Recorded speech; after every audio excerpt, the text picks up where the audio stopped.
Welcome to another episode of Mastermind Bites. Hi, my name is Fong. I'm an entrepreneur, business strategist, real estate investor, speaker, and also a best-selling author. And every single day, I help others unlock the potentials and guide them to succeed, whether it's to expand their exposure, increase their credibility, or add to their multiple streams of income.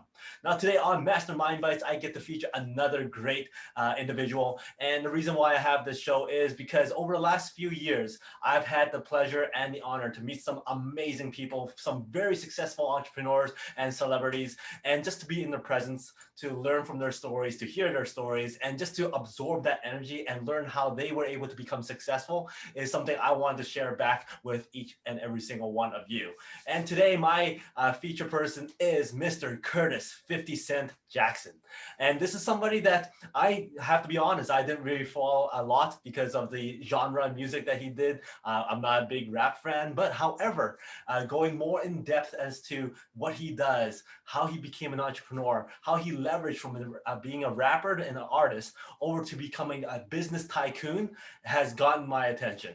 He's not only just a business tycoon, but he's a producer, he's a writer, he's a Grammy winner. In fact, he got a star on the Hollywood Walk. He's also an entertainer. He's a director. He has done it all. He has a shoe company and also a water company, which goes into that business tycoon mindset of his. And it's just absolutely incredible what he was able to do by leveraging his fame and his name and his brand into so many different things. And it's just incredible to meet him and hear him speak about his journey and what he's been able to do with his brand and also his name as well. Some of the most interesting things that I've heard about him and some of the things I've learned from him is absolutely something that we can actually implement into our daily lives and also our entrepreneurship success as well. Now, there's two things that I thought was pretty funny listening to him speak. And one of the things is just to showcase how much of a creative mind he is and also how he thinks differently than everybody else. Now, as an entrepreneur, as a business person, and also, of course, as somebody who's a creative genius like he is, he always wanted to be a little bit different than everybody's. He wanted to stick out from everybody. So he's a collector of cars. He had a Lamborghini, and he's sitting there going, you know what? Well, having this Lamborghini, somebody else has the same Lamborghini. So what he did was he actually custom painted that Lamborghini and also had custom made shoes and a whole outfit to match that Lamborghini. And he has other cars that actually matches the outfit so that when he actually drives and he drives that car or that other car, he would have a matching outfit, shirt, and shoes that goes with that Lamborghini. And I thought that was actually pretty cool because that's how a creative mindset works, how a business entrepreneur mindset works, by applying that thought process to how do you make it a little bit different. If everybody has the same thing, how do you stick out from the rest? And sure enough, that's something I thought was pretty cool. And if you can find that picture online about his shoes and also his outfit matching his car, is actually pretty interesting. Another very interesting insight of his that I thought was very cool to share was the reason why he became a producer was that he wanted to go and help out and discover those undiscovered talents and undiscovered inspirations. And it was one time where he was sitting on Hollywood Hills. He looked out and he saw all these lights in Hollywood and he figured, wow, each one of those lights is an inspiration, is an idea that just does not have that financial support. And there he goes, wow, there's a lot of opportunity out there. And that's why he's such a successful producer, because he's able to find the talent. He's able to find those people who are hungry for success and driven and motivated to become great stars and great artists and great entrepreneurs as well. So he's become a very, very great producer and also, like I said, a great entertainer as well. Now, there's 5 things that I thought was absolutely vital for business success and also personal success that I've learned from 50 Cent. And that is, number 1, we need to change our fear into power. Number 2, we need to accept who we are and accept our past. Most importantly, accepting our past. And number 3, it's our visions, our belief, and also our relentlessness that allows us to succeed. Number 4, we need to grow with our core audience. And number 5, it's not about the money. It's about that ambition and that passion and that curiosity inside each and every single one of us. So going back to number one, which is turning our fears into power.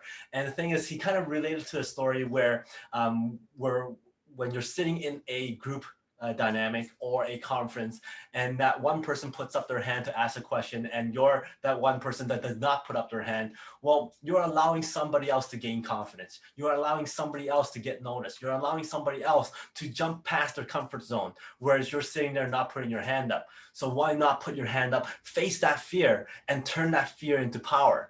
Now, how do you do that? Well, you relate that fear and weight that fear to some of your greatest losses in your life, some of the most biggest failures in your life. And you figured, hey, if I'm able to overcome all those things, for him, he actually weighted the fear to the loss of his mom, the fear to being shot at, and all those other things. Then you start noticing maybe this fear isn't as fearful as I thought. If I was able to overcome all those other things, I could overcome this. Hence, he's able to turn that fear into power, into motivation, and become more and more successful at facing the fear and then overcoming and reaching more and more success. And then also number two, which is accepting who you are and accepting your past. Now, for somebody who has had such a troubled past, such a colored past, that you would think you would regret that some of the things that didn't happen to him. He's been arrested many times. He's lost his mom at the young age of 8. He's been shot at 9 times. You would think somebody who's had that type of history would go, you know what, maybe it would have been nice if I was this way, or maybe if I did this differently. But for him, he's always looked at his past, accepted his past, and realized that if it was because of his past, his history, that got him to where he is today.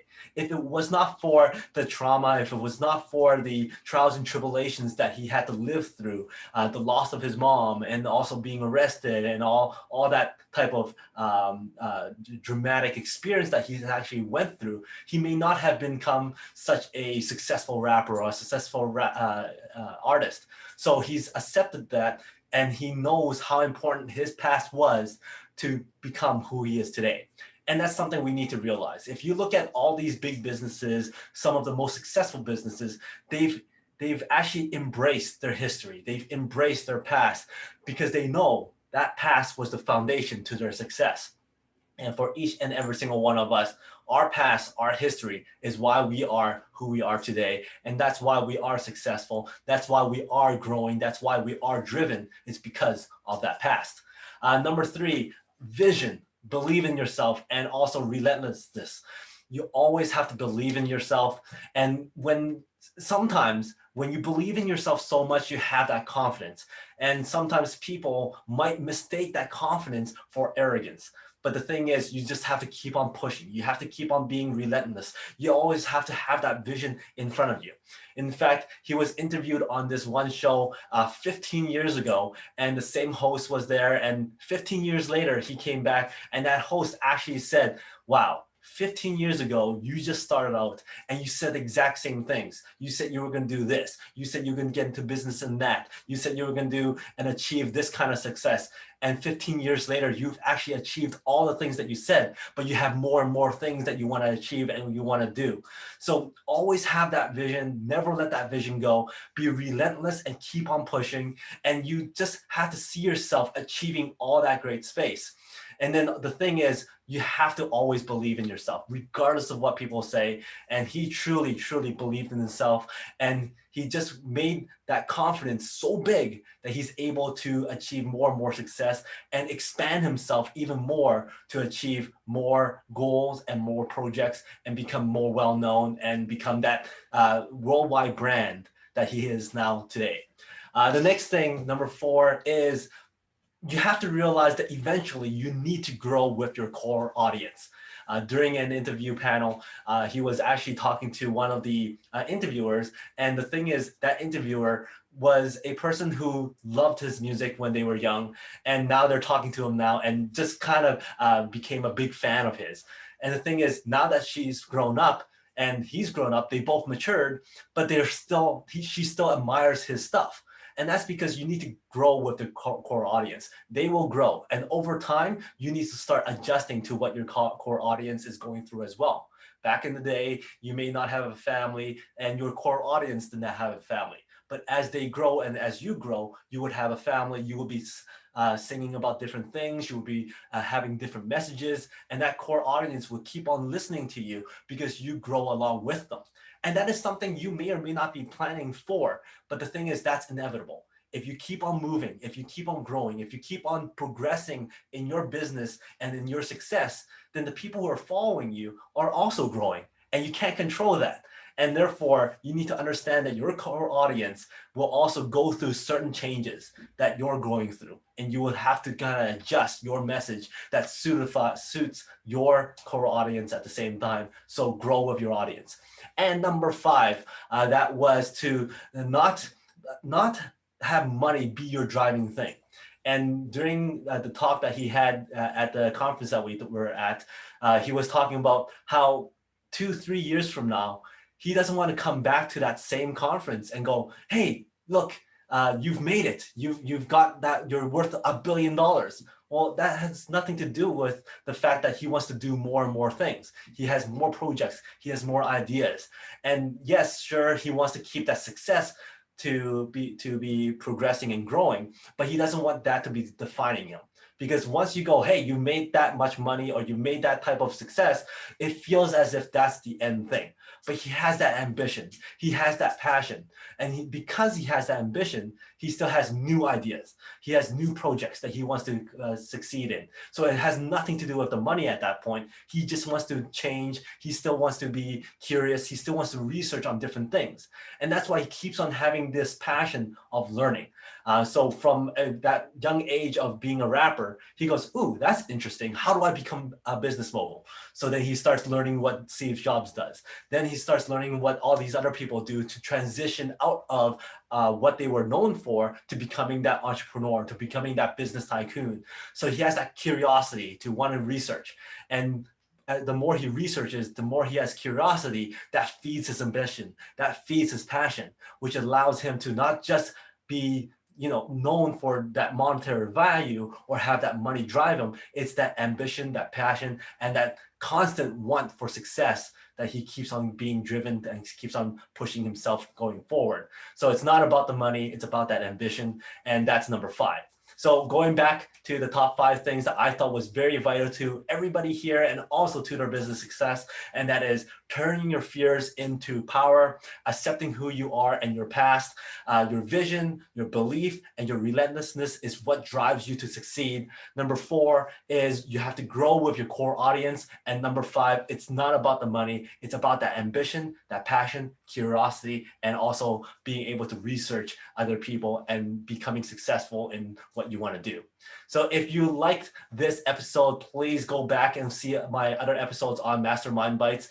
Please like, share, subscribe, and comment. I love looking at the comments. And also we have the Peak Potential Success Show, also the Make More Mind Bites, and the Unlocking the Mind Behind Make More Work Less. So until next time, today is the day to unlock your potential. We'll see you later.